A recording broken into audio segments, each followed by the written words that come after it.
mas mainam gamitin. Wikang kagisnan, wikang Filipino sa pagtatanggol ng kanilang katwiran sa wikang piliin para sa gagamiting bayan. Una kong ilalantad si Binibining Abigail at isang Madonna na handang ipaglaban, ipagtanggol ang wikang kagisnan upang nais na kaniyang ipagsigawan, kaya halina't salubungin siya ng masigabong palakpakan.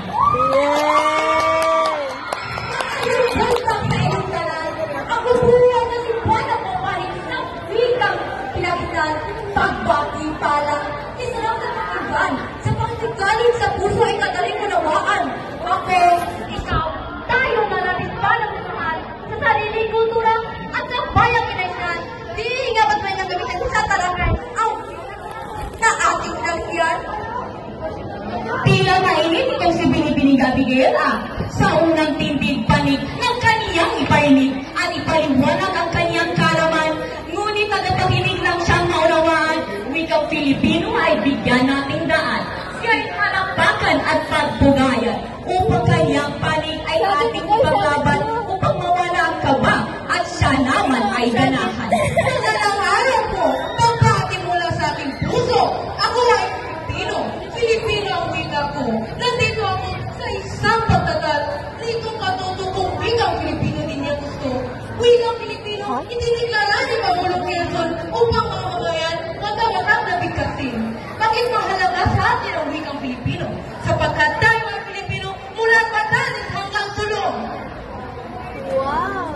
Sadyang mainit ang paglalabanan ng mga makata. Hinihiling natin sa kanila na magdahan-dahan lamang sapagkat itong digmaan ng kaalaman at talas ng isipan ng siyang sandata upang manalo sa laban. Sa araw-araw na isinagusap sa inyong mapansin sa tahanan, tindahan, simbahan sa mga kaibigan, madultang na si Juano ang kami sa paralan, sumakat ang wikang si Juano ay madaling mag-aralan.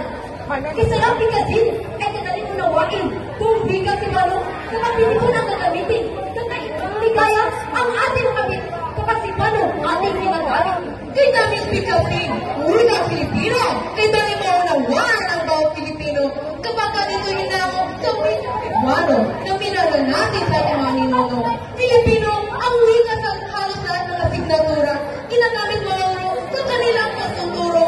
Madutang na si Juano, ngayon lamang isama. Kaya nararapat lamang na Filipino ang mamuna. Sa bibig mo na nanggaling yan, malakatoto. Madutang na si Juano ang gamit niya sa pagtuturo.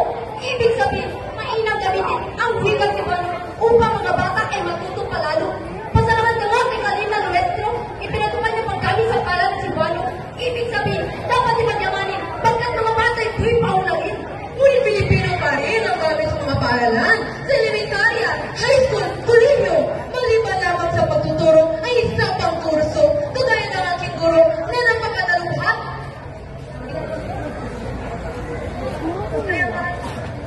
Iyon ang aminin, wikang Filipino, mas mainam gamitin.